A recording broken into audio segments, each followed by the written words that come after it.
Stay hungry, stay foolish.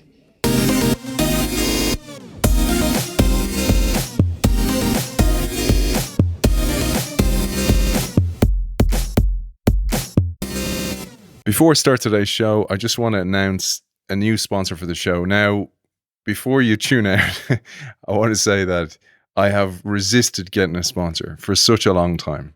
I've been offered sponsorship for the show for the past 3 years, and I felt this sponsor was the right fit. It looks to empower people, and it looks to help businesses and startups and entrepreneurs, which is in line with the spirit of the show. So the new sponsor of the show, of the Innovation Show for the forthcoming months, is Microsoft for Startups.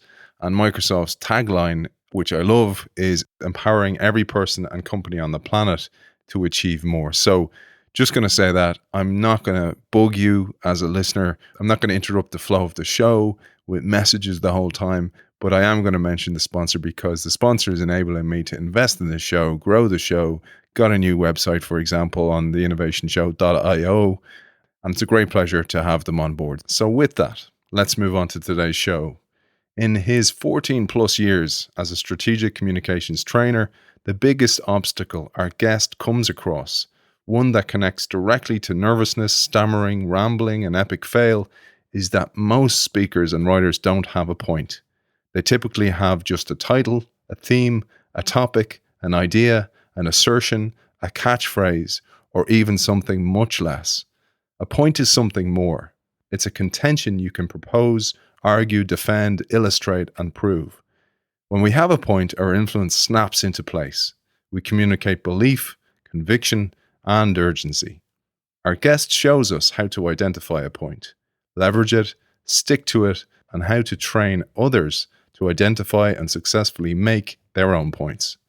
As professional communications have shifted to virtual environments, our guest noticed firsthand both highly effective and utterly ruinous approaches to using video conferencing technology to communicate and make strong points.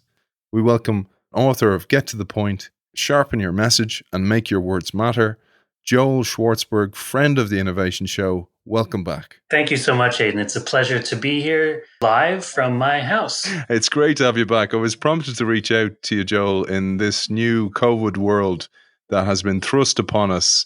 So many people are suffering from webcam fatigue, but one of the biggest culprits is not so much the tech, but as usual, the absence of a point. But before we come to your recent Harvard Business Review article called How to Elevate Your Presence in a Virtual Meeting, let's recap on the point of the episode we had, which was now 3 years ago. In that episode and in your book, you tell us we often have what we think is a point, but it's often just a topic, a title, or a theme. Right, Aidan. And this is just as relevant, maybe even more so now in these virtual environments, whether you're on Zoom, Skype, Microsoft Teams, whatever virtual environment you're using to communicate. Sometimes because we're at home or, like we always say, in our pajamas, we may relax a little bit. And one of the things we talked about 3 years ago, and I talk about in my book, is the importance of knowing what a point is. You need to know what a point is before you can successfully make a point.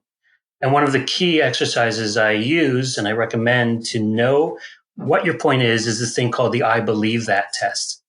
Basically, you take what you think your point is, what you are bringing to that virtual meeting that you want to propose to other people so that they think or act differently or take it on or support it or commit to it or what have you. Take that idea. It's usually only a sentence. And the test is to put the words, I believe that, in front of it. And if you then have a complete sentence, if it would impress your grammar school teachers as a complete sentence, not a fragment, not a run-on, then you are on your way to making a point. So let's put this in terms of actual examples. If you thought your point was about podcasting, let's put that to the test. I believe that podcasting. See, that's not an actual sentence because you're not saying, well, how do you feel about podcasting? What are you arguing about podcasting? What is the impact you think podcasting will have on your millennial or other audience that you're trying to reach out to? Okay, you say, so my topic is the importance of podcasting or the impact of the pandemic. Let's put that to the test. I believe that the impact of the pandemic. Still not a sentence because we're not telling our audience what that impact is. We're not making the point. We're stopping just short of it. So to bring us full circle, if you wanted to make a point, you wanted to make that complete sentence, it would sound something like, I believe that podcasting is the best way to reach our crucial millennial audience. Or I believe that the pandemic is changing the ways we communicate with each other, forcing us to adapt to these new ways to be successful. And this is the same for writing. And just some of the nuggets that you shared with me back then 3 years ago that I've put into practice and I've so much benefited from. I mentioned to you when we were off air, one is with writing, the other is with speaking. I do a lot of keynotes and public speaking. Is I tell a lot of stories, so storytelling, and then I use a lot of quotes. And you tell us that when you do that, you have to actually qualify why you're using it. So if I do give a great quote, I have to follow it up and go, I share that quote in order to, or I share that quote because. This is really important now because we've fully adopted, communications professionals have this idea of the power of storytelling, right? So we all know we've been to conferences, we've read books. It's really important to illustrate your point with a story. But here's the catch, and this is what you and I have been talking about, Aidan. The most important part of your story is not the story itself, but it's those words you immediately say after the story where you attach relevance to it. And those words sound something like this. This story illustrates why we must. This case study is a great example of how we can. Those are critical because otherwise your story may be riveting, but it's not relative. So you need to do the hard work of establishing relevance. Otherwise, you're virtually saying to your audience, all right, I'm putting my story out there. You make that connection to make it valuable to you or relevant to you. No, that's not your audience's job. That's your job as a communicator. So you need to say those explicit words, tie those points together, tie those bullets together, and make it very clear why did you choose the story and why does the story best illustrate the point you're about to make. And the other thing, just when we're talking about, for example, a keynote or giving a public talk, you gave another great nugget to me, which was don't finish on somebody else's quote, which something I used to do because I used to think that was so powerful. But you're like, you want people to remember you, not some dead guy's quote. And it really stuck with me, man. I'd love if you'd share this. Sure. And sometimes a quote might be a good icebreaker to start as you're getting your audience comfortable with your idea. But a lot of times, and I see this in my practice often, is people say, oh, I have this fantastic Martin Luther King quote or this Einstein quote or from a business leader. It really captures what I want to say. So they put it at the very end and they end on it. And what they've effectively done is say, all right, I've come to the end. Here's my moment to shine, my moment to reinforce my key point. But instead, I'm going to give it to someone else, to this dead guy who doesn't know me, doesn't know my point, doesn't know my audience. And for some reason, I'm going to turn over my full responsibility to this stranger who you may have some association with, but it's a stranger to the point you're trying to make. So it really works against you. You have the power. You've gotten your audience's attention. Leverage all of that at the very end of your presentation or your message to make sure you are the one reinforcing your point because you've created credibility and reputation for yourself. So leverage it. Don't just throw it away and give it to someone who is completely tangential at best to what you're trying to do. It really stuck with me because even you told me that you need to write those points as if they're tweets, as if they're going to go out as a tweet or as if it's going to be something they quote about you. And actually, it really helps you hone your speech and really focus on what the ending and what you leave people with and the feeling you leave them with. It was so helpful, Joe. One of the other things I thought we'd share before we go on to that HBO article is your fantastic tips in Get to the Point on being a panelist or an MC at an event, because we're going to see more and more of this. And in a virtual world, it's even more difficult. But one of the things was that panelist, because a lot of people are fearful of public speaking, and it's a great first step into public speaking. Please share some of these great tips. Sure. And, the truth is that it's a little more comfortable to be in a virtual platform than to be at a conference or at a major event, right? Because we're at home, we're sitting, we're in a comfortable environment. The problem with that, or the peril with that, is sometimes it makes us relax. Aidan, there was an interesting BBC article that came out only about a few weeks ago, and it talked about what they called Zoom fatigue, though it applies to Microsoft Teams or Skype or whatever you happen to be using. And it's basically saying your body is at home, but your brain is at work. And you're trying to reconcile those two things, being at work, but being physically at home. And it's very difficult. And it creates an exhausting situation where you're literally exhausting by trying to reconcile these two dynamics and these two inclinations within our head and our body. So it's an exhausting experience. But if you are hosting a meeting or hosting a panel, what's most critical is that you recognize what the point of that panel is. And sometimes it's easiest to put it in the perspective of the audience. What do I most want my audience to receive and take away from this event? Then work your way backward. The mistake that panelists often make is they see themselves as putting out information, but they don't recognize the even more important dynamic, which is the audience receiving information. So A, what do I need to communicate to set up and contextualize what they're about to hear? B, how do I bring that out from my guests so that they're best reinforcing or educating people or illuminating people in regard to that major point? And then if you're on the panel, you also need to realize that you're also making points.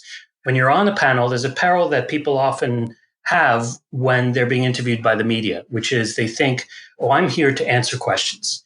And that's not entirely true or relevant. The relevant thing is you're there to make a point that you've preconceived that you know will be of value to your audience. Your job is to connect a question to that point, which gives you an opportunity to make it as a response. So that requires a lot of preparation, A, knowing what your point is, and practicing how you turn a question into a point that you can share with your audience. Now, I'm not talking about being disingenuous or pivoting to something different than what's asked, but recognize what you're there to do. You're there to illuminate the audience about your point so that they can be more successful as a result. So your job is, again, to tie your point to those questions. Let's make that event valuable, not just entertaining. One of the last tips on this was when somebody tries to attack you, if you're on a panel, for example, you give some great tips in order to counter that. Recognize first that when someone is counterpointing you, let's invent a term here, someone is counterpointing you, that they are trying to take you off your point. Your job is not to debate them. Remember, your job is to make your point. You need to do everything possible to bring it back to your point. Now, some of the tactics, this will sound recognizable to some of you who have gone through media training. First thing is to acknowledge, I hear the question that you're asking, and I understand that that's a popular opinion. But here's the thing, and then you bring about your point. You can also agree or disagree with it. Yes, I agree with you saying. In fact, here's my point. Or I hear what you're saying, but I disagree, and here's why. Because here's the thing. Now, recognize that each of these tactics are intended not to debate the other person, but to transition you to your job number one, which is making your point. Always keep that in mind. Sometimes we think, oh, if I get into it with this guy, I'm going to debate it and I'm going to win that debate. Well, it's not a debate, and you're not here to address and debate that audience member's point. Again, you're there to make your own point. Yeah, it's fantastic. And it brings me back to another memory from reading your book, which was tell them what you're going to tell them, and then tell them what you just told them. And therefore, they memorize your point. And that's your key message, is to make sure that message sent equals message received. Right. Nobody ever comes away from a presentation thinking, she was terrific, but she made her point too many times. If the point has substance, then you can revisit it or show more examples of it. And one of the key things from the book that I want to make sure I get in is this idea that some people think that the more they say or the more details they provide, that it makes it a more valuable point because there's more baked into it. Imagine a CEO saying, this idea will make us successful because it will make us more memorable, interesting, powerful, relatable, recognizable. Imagine 14 different adjectives I add there. We know instinctively that that's too much. But what I want to suggest leave people with is even 3 is too much. One big idea is always better than more, even if you have to cut out some details, because we know an audience has a very finite attention span. And they, in fact, need more time to process what you're saying that you need to say it. So we need to keep it tight. One of the things I like to say is if you have lots of points, they'll get none. If you have many points, they'll get some. If you have 1 point, they'll get all.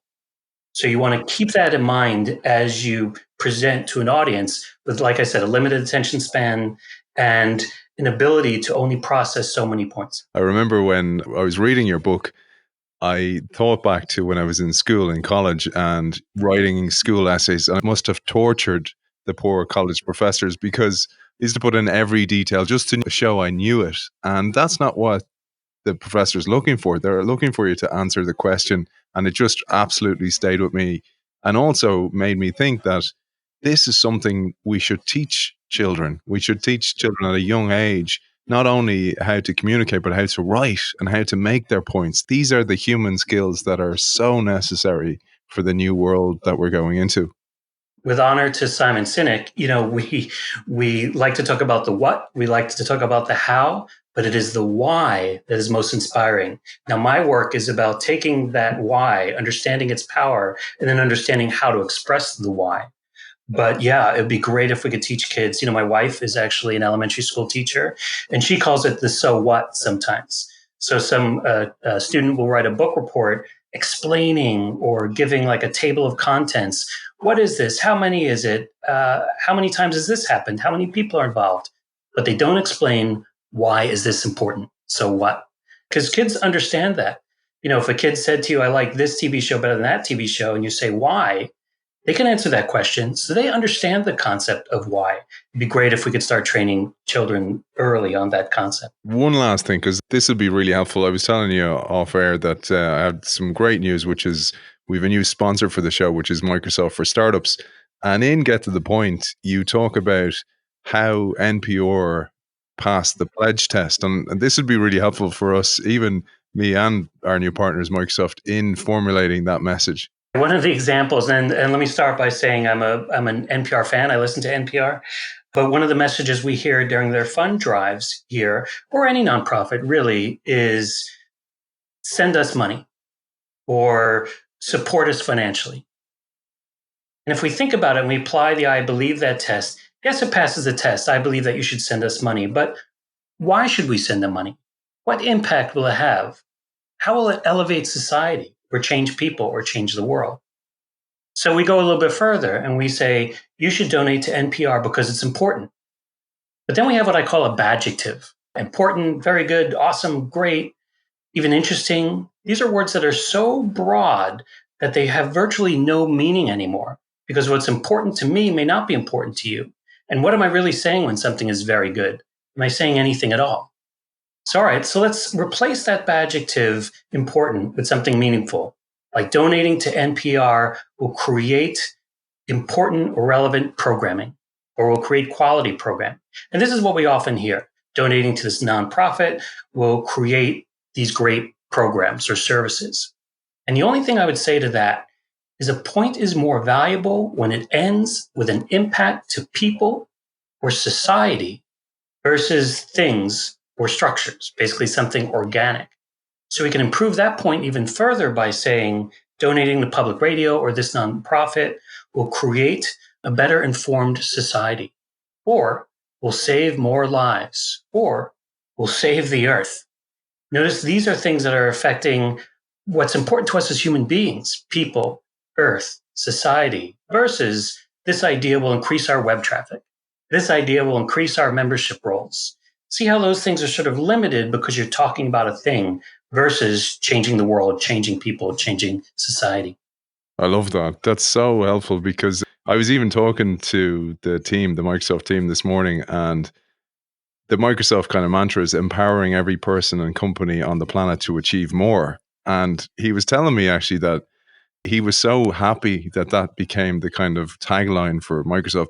And that shift totally changed his mindset. And as you said earlier on about Cynic, the whole idea of the why. But it also helped me kind of think, and you helped me think the last day. We did this live on air. You said, like, why do you do the show? And I do the show for the same idea. It's because this world of utter complexity we're in, we need new thinking to replace old thinking. We need to unlearn as much as we need to relearn. And therefore, I do the show every week and have great guests like yourself on, because we don't get enough of this, man. You know, we don't get enough new thinking. We don't get enough empowering of new thoughts and knowing that we're not alone, you know, and that's why I believe that this information is absolutely so important to share with the world. And, think about when you go to a webinar. Do you go to a webinar to check a box? You go to a webinar to hear people speak? No, you go to a webinar to hopefully improve the way you are operating, to improve your sales, or to improve your effectiveness. Well, if we can all agree on that, then let's take it back to the people running the webinar. That is their goal, to elevate people, not to check a box, not to say, hey, we created a webinar. Everyone can really, if they think hard about it, they can connect what they're doing. If they are doing something somewhat noble, they connect what they're doing to an elevation of people, society, or customers. It's your job as a communicator to identify that and to champion that. We'll move on from the Get to Point book, but I have to say, it's such a succinct book. I took so much from it, and because you really do walk the talk.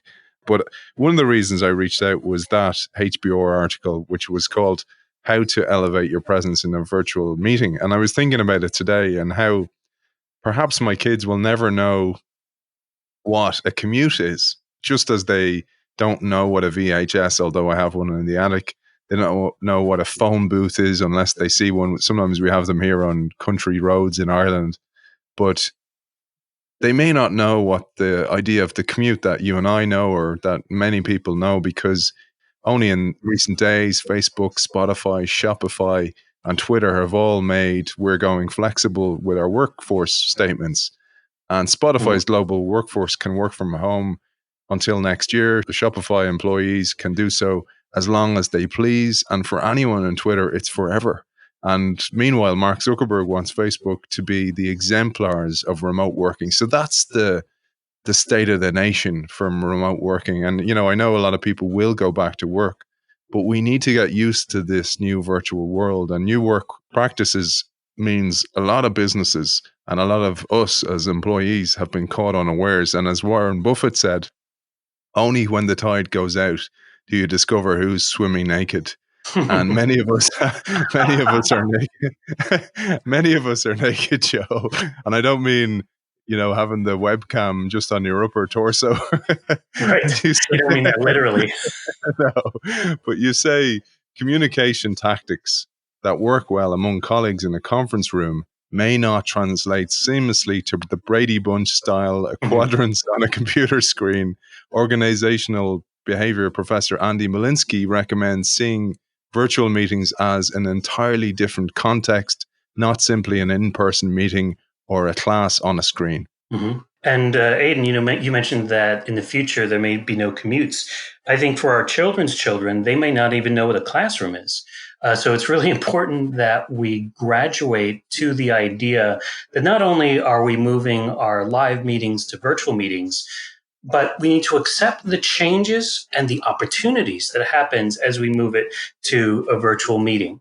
And just to take a step back, if we give a presentation on a Monday morning to our colleagues, and we compare that to giving a presentation at a major conference to an audience, we recognize right away those are two different things, and our minds are going to be operating differently. But we're doing the same thing. We are ourselves, and we are communicating to an audience. So recognize that whenever you change the context, whether it's your meeting room to a conference or your meeting room to a computer screen, you need to recognize what's different and leverage those things. And unfortunately, one of the reasons I wrote the article is because as I went to webinars, as I was in meetings that were all virtual, I noticed a lot of things people were doing to sabotage the strength of their points. Some of them were old school things because they got relaxed and didn't realize that they need to maintain their volume. They need to know what their points are. But some of them are new school things. And it comes down to simple things like how you frame yourself and where you're looking when you're on screen. One of the things I recommend to my clients is that your head and your shoulders should fill the screen. because that's the best way to communicate and to show yourself and expose yourself and your point to your audience. What is the opposite of this? What are the don't do's? Well, sometimes I see people very far back, as if they're not being seen on screen. Sometimes people put themselves against a very busy background with a lot of people walking back and forth, and that can be distracting. And on some of these platforms, you can use what's called virtual backgrounds. Sometimes they're silly, sometimes they're interesting. Just remember the key rule, which is you want to have very few distractions between you and the audience as you're trying to make your point, just as you would in a real setting. If you're at a real conference, you wouldn't sit in the back of the room. You wouldn't wear a funny mask. You wouldn't be playing with things as you spoke. So imagine yourself as if you're at an actual meeting.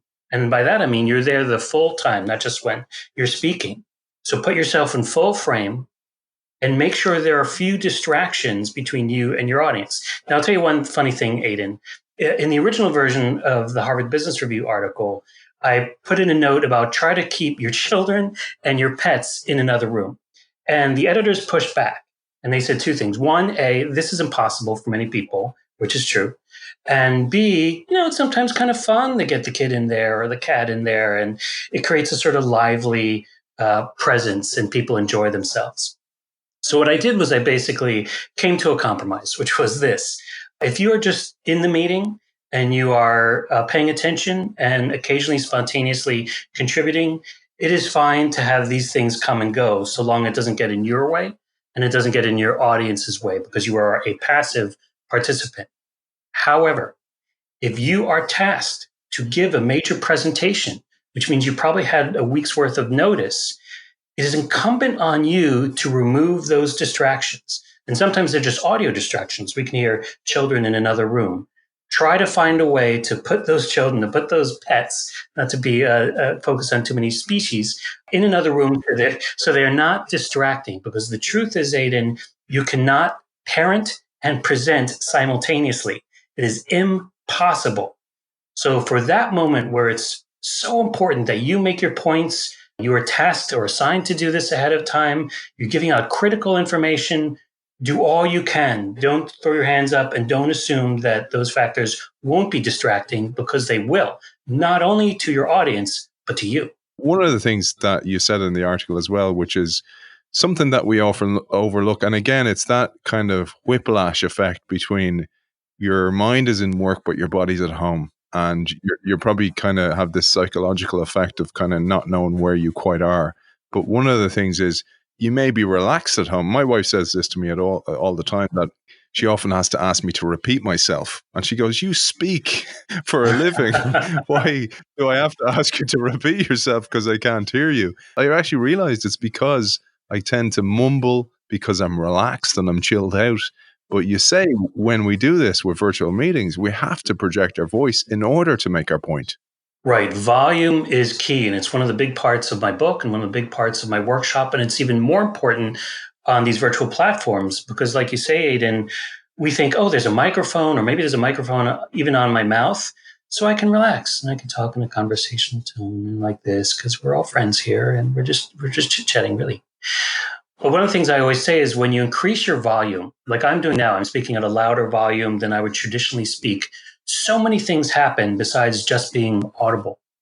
You increase the projection of confidence, of competence, of authority. You sound like you know what you're talking about. You even sound like you're at a higher level in your organizational hierarchy than you were before. In live environments and even on these virtual environments, I do a little test where I ask people, just say your name, your title, and a few words, or just 1 through 5, but say it in a volume that is uncomfortably loud, perhaps ridiculously and inappropriately loud, according to the voices in your own head. Don't scream or don't yell, but just be louder than you would ordinarily be. And you know what, Aiden, when I ask the people in the audience, the participants in the virtual meeting, what changed? What adjective would they ascribe to the difference in the presentation style?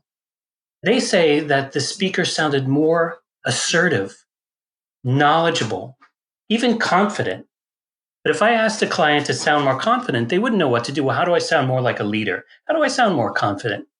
But again, even a child knows how to increase volume. So what I'm saying is when you increase your volume, you make that deliberate decision, people will think you are more competent, more confident, more authoritative. They will pay more attention. So raise your volume, even if there's a microphone picking you up. Even if you're at a microphone at an actual conference, I still tell people, increase your volume because you will increase your impact. One other benefit of increasing volume is I'm a fast talker naturally, and a lot of people are. So volume is one of the ways I counteract my instinct to speak quickly, because I know if I'm speaking at a loud volume, that I just won't have enough breath to speak quickly.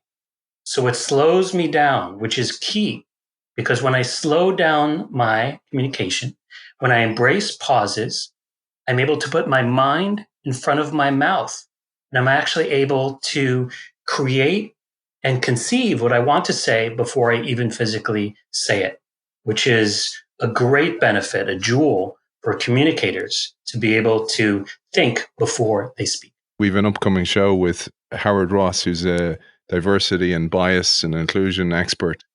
And Howard talks a lot about the idea of how we tend to listen to certain people in an office place, an office environment, more than others. And I thought, for those people who are more introverted, they are either going to go into their shell more in this virtual environment, or it's their chance to shine. So you talk about there are gender differences in speech, and there are definitely bias towards different genders in the workplace. So for females in particular, you give some tips in the book. The tips are for everyone, but let's focus for a moment on our female listeners. What are the tips you give them from a communication perspective? First, understand that there's nothing inherent about your gender that makes you less capable of producing a strong point. So this is not about anything inherent in a person.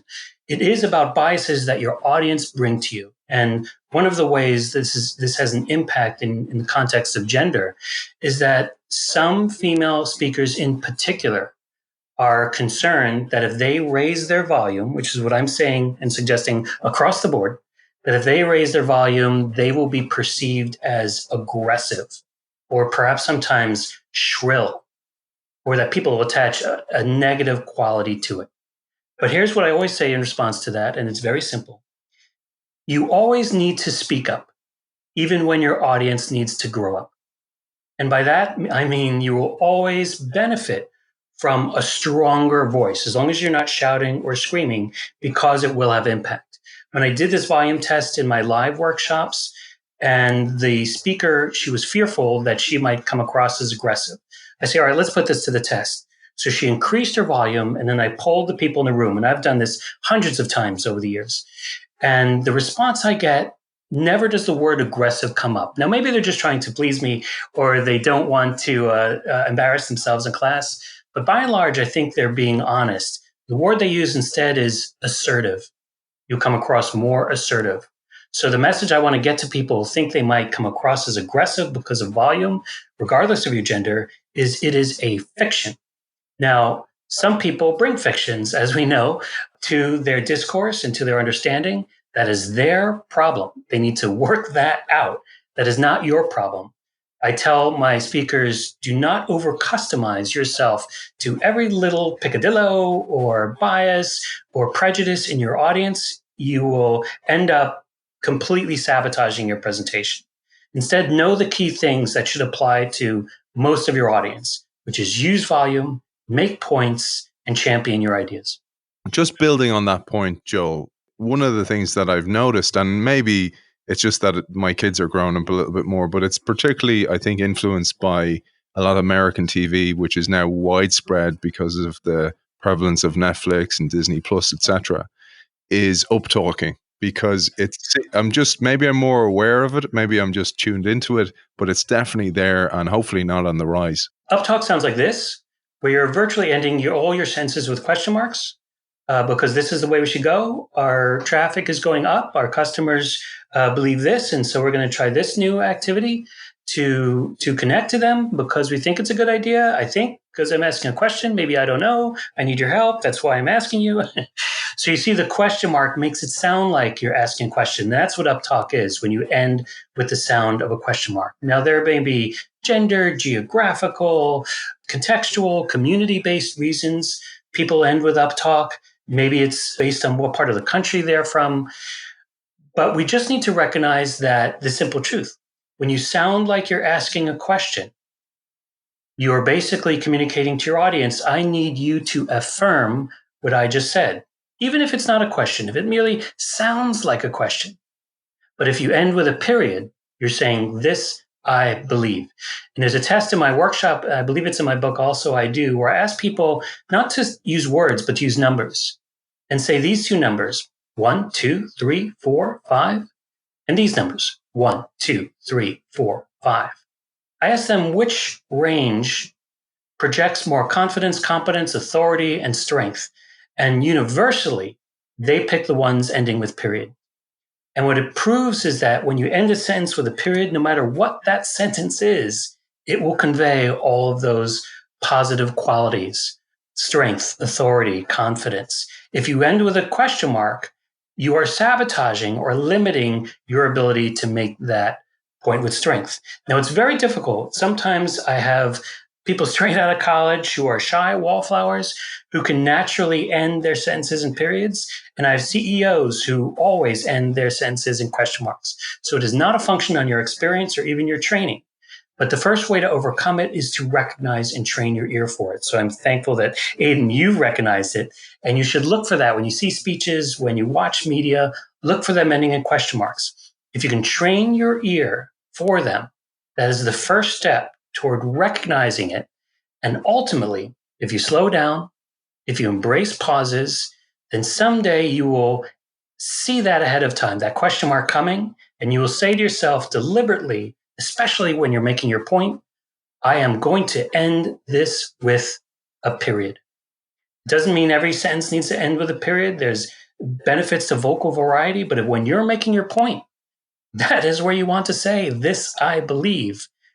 Try to train your voice and try to practice ending with a period. And it's so helpful on the show like this as well, when we're connected by audio only, because it's a cue to me to know that you're finished your sentence as well, which is so helpful when I have great guests on the show who do that. It just stops all the editing that needs to be done otherwise.